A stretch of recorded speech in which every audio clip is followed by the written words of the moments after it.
Hi friends, मैं नेकी और आज अपन बात करेंगे कि ट्रांजिस्टर के नेक्स्ट वीडियो लेक्चर में स्वागत है आपका N1 अध्ययन मित्र यूट्यूब चैनल में। पिछले टर्न पर अपन ने ट्रांजिस्टर के अभिविन्यास कॉन्फ़िगरेशन ऑफ ट्रांजिस्टर की अपन ने बात कर ली थी। आज अपन थोड़ा आगे बढ़ते हैं। आज का अपना टॉपिक है ट्रांजिस्टर पर तापमान का प्रभाव। ट्रांजिस्टर पर तापमान का प्रभाव। तापमान देखिए, यहां से कभी कभार एक छोटा बहुत क्वेश्चन पूछ लिया जाता है कि यदि तापमान बढ़ाएंगे तो ट्रांजिस्टर पर क्या प्रभाव पड़ेगा। वैसे अपन ने बात कर ली थी, क्या बात कर ली थी कि डोपिंग मिलाने के बाद तापमान की डिपेंडेंसी, स्पेशली चालकता की डिपेंडेंसी, जो अपन चालकता की डिपेंडेंसी किस पे कर रहे थे, तापमान पे, तो वो कम कर ली थी। पर जो नेचुरल तापमान होता है, जो एम्बिएंट टेम्परेचर होता है वातावरण का, उससे क्या प्रभाव पड़ता है, या फिर जैसे मान लो कि कंटिन्यू चलता रहेगा, जब ट्रांजिस्टर कंटिन्यू चलता रहेगा पावर रेटिंग में किसी इलेक्ट्रॉनिक आइटम में, तो उसके अंदर ऊष्मा शेषे क्या होते हैं, उत्पन्न हो जाती है, टेम्परेचर उत्पन्न हो जाता है, उसका क्या प्रभाव पड़ेगा। तो जैसे जैसे तापमान बढ़ेगा ट्रांजिस्टर क्या होगा, तापमान के प्रभावों का अपन अध्ययन करेंगे। तो जैसे जैसे तापमान बढ़ेगा तो क्या होगा, आईसीओ का मतलब होता है क्या है कि रिवर्स सैचुरेशन करंट, व्युत्क्रम संतृप्त धारा। ध्यान रखना, आईसीओ रिवर्स सैचुरेशन करंट होती है। सैचुरेशन करंट का मान भी क्या होगा, बढ़ेगा। वही अपन बात करेंगे लीकेज करंट, डायोड में अपन बात करें वो लीकेज करंट वाली सी यहां स्थिति हो जाती है, वो भी क्या होगा, बढ़ेगा। क्या होगा, बढ़ेगा। ध्यान रखना। तो अपने को क्या है कि ज्यादा तापमान पे ट्रांजिस्टर को नहीं रखना है। ठीक है दोस्तों। दूसरा है अपने क्या है कि यदि तापमान बढ़ेगा तो क्या होगा, वीबीई जानते हो दोस्तों, वोल्टेज। तापमान बढ़ेगा तो एमीटर बेस वोल्टेज का मान भी क्या होगा, एमीटर वोल्टेज का मान क्या होगा दोस्तों, घटेगा। एमीटर वोल्टेज का मान क्या होगा, कम होगा। एमीटर वोल्टेज का मान क्या होगा, एमीटर बेस वोल्टेज का मान। दोस्तों ये दो चीजें ही होती हैं कि क्या होता है कि ट्रांजिस्टर में जैसे जैसे तापमान बढ़ेगा तो रिवर्स सैचुरेशन करंट, व्युत्क्रम संतृप्त धारा। दोस्तों देख लो, व्युत्क्रम संतृप्त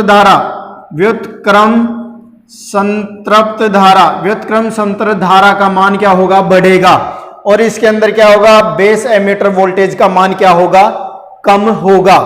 क्या होगा दोस्तों, कम होगा। तो दोस्तों समझ में आ रही है, ट्रांजिस्टर के तापमान के प्रभावों का अपन अध्ययन कर रहे हैं कि क्या क्या फर्क पड़ता है तापमान बढ़ेगा तो। और दोस्तों मैं ये कहना चाहूंगा कि इससे पहले अपन ने काफी वीडियो, शायद 15-16 वीडियो अपलोड कर दिए हैं, तो आपने नहीं देखा हो तो देखते रहिए, उनके साथ नोट्स बनाते रहिए। अब जो अपना नेक्स्ट टॉपिक है दोस्तों, वो है क्या लेंगे अपन नेक्स्ट टॉपिक, ट्रांजिस्टर की रेटिंग। अपन क्या लेते हैं, रेटिंग ऑफ ट्रांजिस्टर। ट्रांजिस्टर की रेटिंग की अपन बात करेंगे कि रेटिंग क्या होती है, उसकी क्षमता, उसके अंदर क्या क्या गुण, कितने कितने स्पेसिफिकेशनलाइजेशन के गुण होते हैं, वो किस किस के ऊपर निर्भर करते हैं। ट्रांजिस्टर की रेटिंग किन चीजों पर निर्भर करेगी, तो दोस्तों अपन इसका अध्ययन करेंगे। तो दोस्तों एक चीज सुन लो, ट्रांजिस्टर की रेटिंग 3 चीजों पर मुख्यतः निर्भर करती है। पहली होती है धारा, दूसरी होती है वोल्टेज, और तीसरा होता है पावर। समझ में आ रही है दोस्तों। किसी भी ट्रांजिस्टर की रेटिंग, मतलब रेटिंग का मतलब अपन जानते हैं स्पेसिफिकेशन की, उसके अंदर क्या क्या चीजें होंगी, जब वर्किंग में आएगा तब उनके अंदर क्या क्या चीजें होंगी। तो किन चीजों पर निर्भर करती है, धारा पर निर्भर करती है, वोल्टेज पे और पावर पे। तो रेटिंग निर्भर करती है ट्रांजिस्टर की 3 चीजों पर। धारा रेटिंग, 3 चीजें अपन ने लेंगे, धारा रेटिंग लेंगे, दूसरा क्या लेंगे अपन, वोल्टेज रेटिंग लेंगे, और तीसरा क्या लेंगे अपन, पावर रेटिंग लेंगे। पावर रेटिंग या शक्ति रेटिंग कहते हैं इसको। क्या कहते हैं, शक्ति रेटिंग। 3 रेटिंग लेंगे ट्रांजिस्टर की कि उनके क्या प्रभावों पर निर्भर करता है, क्या क्या प्रभावों पर निर्भर करेगा, क्या क्या प्रभाव पड़ेंगे जैसे जैसे बढ़ेगा तापमान या रेटिंग। अब देखिए दोस्तों, अपन ने इससे पहले एक बात कर ली थी कि ट्रांजिस्टर की 3 क्या होती हैं, परतें होती हैं, 2 जंक्शन होते हैं, 3 टर्मिनल होते हैं। तो देखिए इसको क्या बोलेंगे, ये बेस हो गया, ये इमीटर हो गया, और ये क्या हो गया, कलेक्टर। इसको क्या बोलेंगे, जेई जंक्शन, और इसको बोलेंगे क्या, जेसी जंक्शन। ठीक है दोस्तों। अब अपन दोस्तों बात करें पहली रेटिंग की, किसकी, पहली रेटिंग की बात करें अपन, किसकी, धारा रेटिंग की। धारा रेटिंग, ट्रांजिस्टर के धारा रेटिंग की अपन क्या कर रहे हैं, बात। तो धारा बहेगी किसमें, जेई जंक्शन में बहेगी, और जेसी जंक्शन में भी धारा बहती है, वो किसी नुकसान के बिना बह जाती है।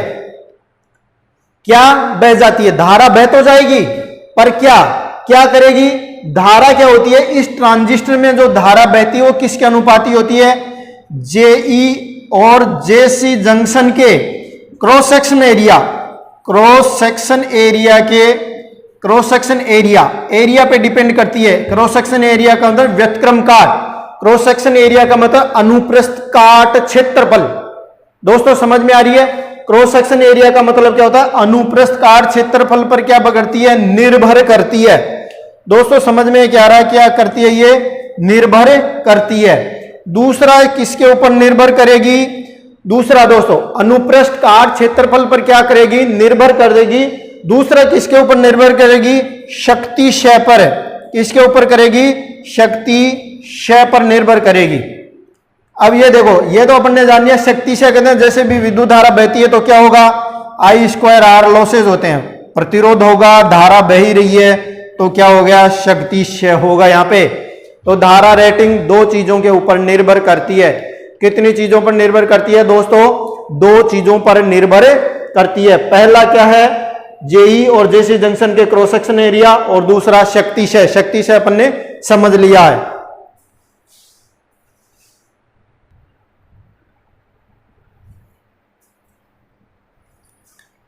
हाँ तो दोस्तों किस पर निर्भर करेगी, शक्ति क्षय तथा धारा रेटिंग पर। अब देखो दोस्तों दूसरा लो, क्या लो, दूसरा पॉइंट है वोल्टेज रेटिंग। क्या होती है दूसरा पॉइंट दोस्तों, वोल्टेज रेटिंग।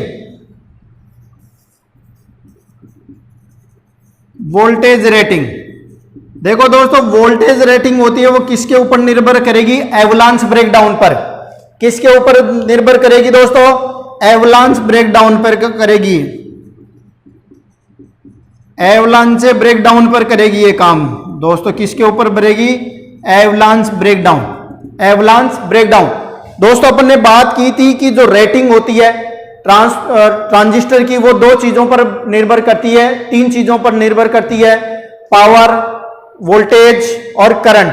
अब एवलांस ब्रेकडाउन कहां होगा, देखो दोस्तों जी ये होगा जेसी जंक्शन पर, जेसी जंक्शन पर होगा। जेसी जंक्शन पर यदि अपन रिवर्स बायस वोल्टेज का मान बढ़ाएंगे तो क्या होगा, एवलांस ब्रेकडाउन हो जाएगा।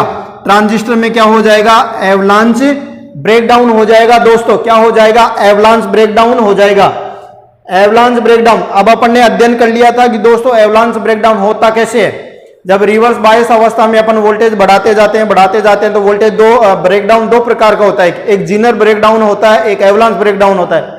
जीनर ब्रेकडाउन में अपन वोल्टेज को कम करके उसको पुनः उसी अवस्था में ला सकते हैं, चाहे वो डायोड हो चाहे ट्रांजिस्टर हो। यहाँ पे एवलांस ब्रेकडाउन में अपन नहीं ला सकते, ये परमानेंटली क्या हो जाता है, डैमेज हो जाता है। बात समझ रहे हो दोस्तों। अब अपन बात करें तीसरी चीज की, किसकी बात करेंगे अपन, तीसरी चीज की। तीसरी क्या है, पावर रेटिंग। तीसरी क्या होती है, पावर रेटिंग, ट्रांजिस्टर की पावर रेटिंग। पावर रेटिंग आप जानते हो दोस्तों, अपन ने अभी बात कर ली, जेसी जंक्शन में धारा प्रवाहित रहती है और ये मतलब ब्रेकडाउन भी हो सकता है। पर क्या होता है कि धारा प्रवाहित होती है तो ऊष्मा शक्ति का क्या होगा, क्षय होगा। क्या होगा, शक्ति के क्षय की दर, ऊष्मा क्षय की दर, शक्ति छोड़ो, ऊष्मा क्षय की दर। दोस्तों किसकी, ऊष्मा क्षय की दर किसके ऊपर निर्भर करती है, पावर रेटिंग के ऊपर निर्भर करती है। ऊष्मा शक्ति, ऊष्मा क्षय की दर को ही अपन क्या कहेंगे, निर्धारण, पावर रेटिंग इससे निर्धारित होती थी, ऊष्मा क्षय की दर पर निर्भर होती है। और ट्रांजिस्टर की अधिकतम रेटिंग इसी के ऊपर निर्भर करती है, अधिकतम रेटिंग। अधिकतम रेटिंग किसके ऊपर निर्भर करती है, पावर रेटिंग पर। और पावर बोले तो ऊष्मा क्षय की दर पर निर्भर करती है। किसके ऊपर निर्भर करती है का निर्धारण होता है, या दूसरे शब्दों में कहें कि पावर ट्रांजिस्टर की जो अधिकतम पावर रेटिंग का निर्धारण किससे होता है, उसका अधिकतम रेटिंग का निर्धारण किससे होता है? पावर रेटिंग से या ऊष्माशय की दर से निर्धारण होता है। अधिकतम मैक्सिमम रेटिंग का ट्रांजिस्टर की अधिकतम रेटिंग का निर्धारण इससे होता है। तो दोस्तों आज अपन ने एक छोटी सी समरी के रूप में देखिए क्या पढ़ा। आज अपन ने पहला पढ़ा कि तापमान पर ट्रांजिस्टर की क्या प्रभाव पड़ता है। तापमान पहला अपन ने पढ़ा था, तापमान के प्रभावों का अध्ययन। क्या पढ़ा था? तापमान के प्रभावों का अध्ययन। तापमान बढ़ेगा तो ICO रिवर्स सैचुरेशन करंट का मान बढ़ेगा, तापमान बढ़ेगा VBE का मान क्या होगा? VBE का मान घटेगा। यह दोस्तों दो चीजें पढ़ी थी। फिर अपन ने बात की थी कि रेटिंग की बात की थी। रेटिंग मतलब उसे कैसे कैसे काम करेगा। तो रेटिंग तीन प्रकार की हो गई, करंट, वोल्टेज और पावर रेटिंग। करंट रेटिंग किसके ऊपर निर्भर करती है? Cross section area. Cross section area किसका? JE junction and JC junction. तथा ऊष्माशय पर भाई धारा बहेगी तो ऊष्माशय होगा ही होगा। ठीक है दोस्तों। फिर अपन ने बात की voltage breakdown. Voltage breakdown depend करेगा एवलांस ब्रेकडाउन पर। एवलांस ब्रेकडाउन पर निर्भर करेगा। ये JC जंक्शन पर रिवर्स बायस में लगाया जाने वाला वोल्टेज है। और पावर रेटिंग किसके ऊपर निर्भर करेगी? ऊष्माशय की दर पर। ऊष्माशय की दर पर, दर बोले तो समय के साथ, time, with respect to time. बात समझ रहे हो दोस्तों? विथ रेस्पेक्ट टू टाइम अपन यहां पे बात कर रहे हैं। अब एक छोटी सी बात और बचती है कि बीजेटी जो अपन पढ़ रहे हैं, ट्रांजिस्टर बीजेटी, वो क्या है? तो एक करंट कंट्रोल डिवाइस होता है। देखो दोस्तों, बीजेटी क्या होता है? एक BJT is a current control device होता है। करंट कंट्रोल डिवाइस होता है। करंट कंट्रोल डिवाइस होता है। क्यों होता है? क्योंकि इसकी जो आउटपुट कैरेक्टरिस्टिक होती हैं, जो आउटपुट अभिमेनास कैरेक्टरिस्टिक अभिलाक्षण कर्व होता है, वो इनपुट धारा से कंट्रोल किया जाता है। इनपुट धारा से। Transistor is a current control device because output characteristic control by the input current. तो दोस्तों ये ध्यान रखना, बीजेटी करंट कंट्रोल डिवाइस होता है। FET ध्यान रखेंगे, अपन आगे पढ़ेंगे, ये वोल्टेज कंट्रोल डिवाइस होता है। वोल्टेज कंट्रोल डिवाइस होता है, कंट्रोल्ड डिवाइस होता है। ध्यान रखना दोस्तों, FET और बीजेटी में बहुत बार पूछा जाता है कौन सा करंट कंट्रोल डिवाइस होता है, धारा नियंत्रक, और कौन सा वोल्टेज नियंत्रक है। अब दोस्तों मैं कहना चाहूंगा कि अपन लेक्चर बहुत सारे अपलोड हो गए हैं। आप साथ साथ में नोट्स बनाते रहिए, बार बार देखिए, बिल्कुल समझ में आएगा। और मैं फिर रिपीट करना चाह रहा हूं कि राजस्थान टेक्निकल की भर्ती बहुत जल्दी आ रही है, तो आप तैयारी में जुट जाइए। और जय हिंद, जय भारत।